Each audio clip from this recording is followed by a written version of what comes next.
tidak memotong, tidak mengedit, tidak juga merepost gitu. Sehingga saya optimistis tidak ada pelanggaran hukum di sana, dan saya langsung membatasi bahwa itu konten saya pribadi, partai tidak usah melibatkan diri, dan saya optimistis tidak ada pelanggaran hukum di sana, dan normal-normal aja kok pernyataannya.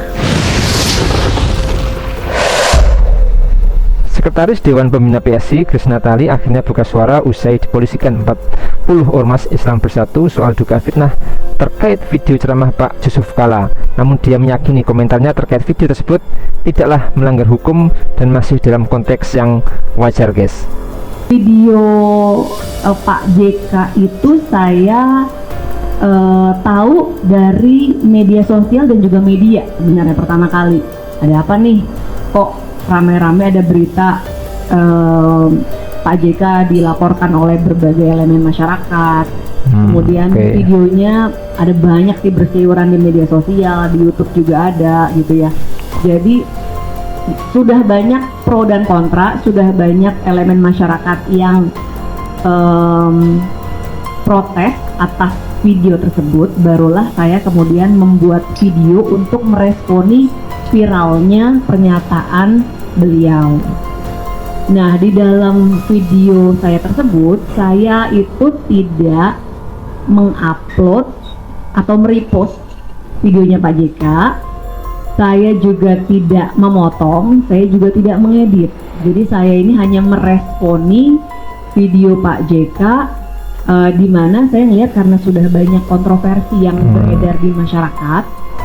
Di situ di video saya mengatakan bahwa ini rawan sekali untuk disalahgunakan oleh kelompok-kelompok yang mungkin mau melegitimasi kekerasan misalnya.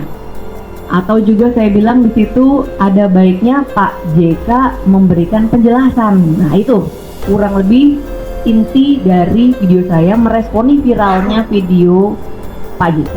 Sekali lagi, saya tidak mengupload, tidak memotong, tidak mengedit, tidak juga merepost gitu. Sehingga saya optimistis tidak ada pelanggaran hukum di sana. Kalau dibilang tidak ada pelanggaran, dibilang mengedit, saya lihat ada banyak narasi yang beredar, memfitnah dan sebagainya, saya pikir tidak pas.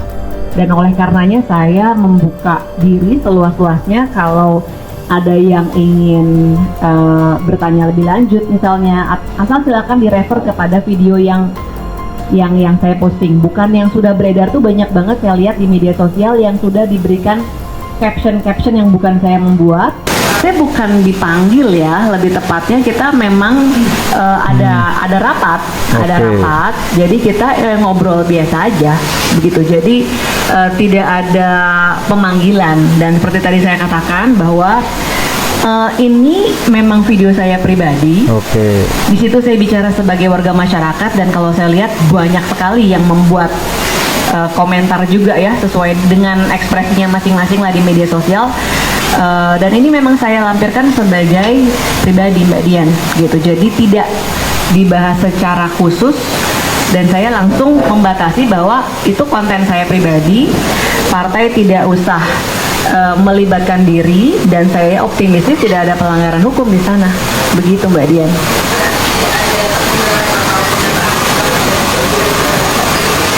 Saya ulangi tadi, saya yang meminta dan saya yang menginstruksikan kepada ketua hari ini adalah konten pribadi dan tidak usah melibatkan partai di dalam ranah pribadi, karena saya melihat narasi-narasi yang berkembang saat ini sudah ada yang menarik-narik itu ke partai, dan saya melihat itu tidak pas karena memang itu konten pribadi saya.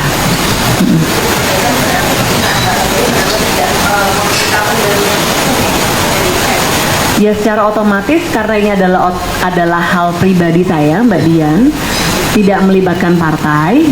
Oleh karenanya saya tidak juga meminta pendampingan hukum. Kalau pendampingan hukum sebagai institusi, jadinya terkait dengan institusi dong ya, gitu. Jadi saya pikir itu tidak mencerminkan postingan saya sebagai postingan pribadi.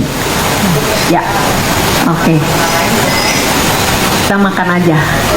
Oh, ini belum ada komunikasi. Kalau dari sayanya, Ya tentu saya terbuka untuk namanya kita mau diskusi. Saya juga tidak pernah ada masalah apapun gitu kan sama Pak JK sebagai pribadi.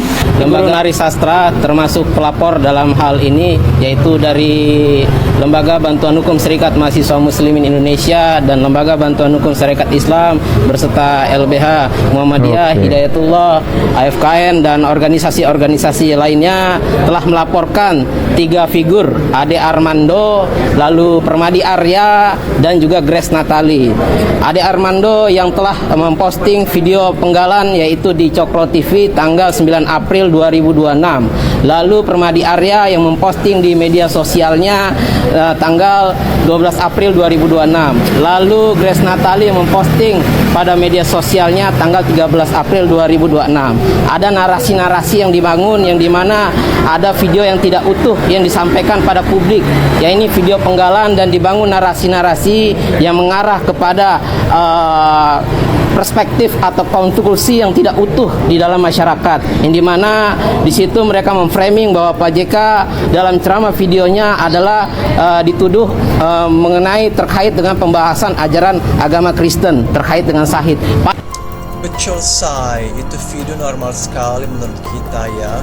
Tapi kan kita tidak tahu juga Mens Rea itu motivasinya apa. Apakah memang motivasi baik atau niat jahat. Dan ini bisa dilacak nanti dengan tim Saber Polri dan melacak percakapan yang ada di WhatsApp grup ya. Meskipun kita udah hapus grupnya, siapa tahu dan dikasih suruhan, suruh ngomong ini, suruh ngomong itu. Apalagi kan yang ngomong serentak itu baru 3 orang. Kenapa? Nggak mungkin dong. Apakah memang kalian punya alat telepati, bisa komunikasi di alam? Pasti ada percakapan juga dengan ponsel ya. Nggak mungkin pakai SMS atau pakai telepon koin. Pasti ini pakai chat, grup chat. Karena biasanya kalau bahasa itu kan mereka itu dipimpin ya. Setiap pagi ada broadcast di mana kalian bikin video ini ngomongnya ini yang mana kita harus serang titiknya ini. Itu baru kita akan bisa lihat niatnya apa. Apakah niat baik karena benar kita mencintai Yusuf Kala, kita gak mau ganggu dia, atau karena kita pengen nimbrung dan juga sekalian disuruh ya, mumpung lah kita bisa jatuhin JK karena tersungging gara-gara jasa Belsong. Akhirnya nah ini kesempatan. Terus apakah ada bayaran juga kan? Balik itu ya udah bervideo ya nanti saya transfer sekian itu kan juga satu paket biasanya. Nanti kita juga lacak dulu siapa juga komandan bosnya di atas kan, di atas kita ada atasnya lagi. Nah itu akan nanti dibongkar oleh tim cyber. Itu sih menurut saya sih logikanya bukan soal video itu doang, karena pasti JK memiliki tim kuasa hukum yang bagus. Dari 40 ormas itu mereka kelas kakap yang akan juga melacak ya, dan itu hak juga untuk membuktikan niat jahatnya atau memang niat baik. Siapa tahu karena saking cintanya si Opa Yusuf Kala memang mau mengasihi dia ya, kasih Tuhan. Tapi kok kalau kasih Tuhan kok menuduh, kok seorang tokoh nasional bisa ngomong seperti ini? Kan sudah bawa nama bangsa. Ya. Kalau mengasihi dia, kenapa lu nggak ke rumah dia aja, ketok pintu? Pak, saya boleh masuk nggak? Yuk ngeteh, yuk silakan nak. Gini Pak ya, tadi videonya itu kayaknya, oh terima kasih ya Cik, saya bisa ngerti bahasa salah itu aja Pak. Begitu bukannya lo ngerocos di TikTok begitu sayang. Ya sudahlah, semoga. Oke guys, jadi Wakil Ketua Dewan Pendiri PSI Grace Natali akhirnya memberikan penjelasan terkait alasan Ketua Harian PSI Ahmad Ali tak memberikan bantuan hukum bagi dirinya. Grace menyatakan sikap tersebut adalah instruksi pribadi dirinya agar polemik video mengenai Yusuf Kala yang menyeret namanya tidak melibatkan institusi partai. Menurut video singkatnya yang kini viral di media sosial tersebut sebagai bentuk respon pidato Yusuf Kala di Masjid Kampus UGM pada Ramadan lalu. Dia meyakini konten pribadinya tidak memiliki kesalahan secara hukum. Oleh karenanya, Grace merasa bahwa partai PSI tidak perlu terlibat dalam polemik video tersebut.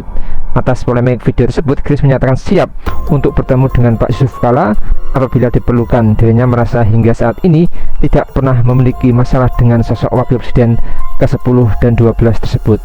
Meski demikian, Grace berserah atas kasusnya tersebut karena laporan yang kini bergulir di Barreskrim tersebut bukan diadukan oleh Yusuf Kalla, namun oleh sekelompok ormas yang merasa tersinggung atas narasi Grace tersebut.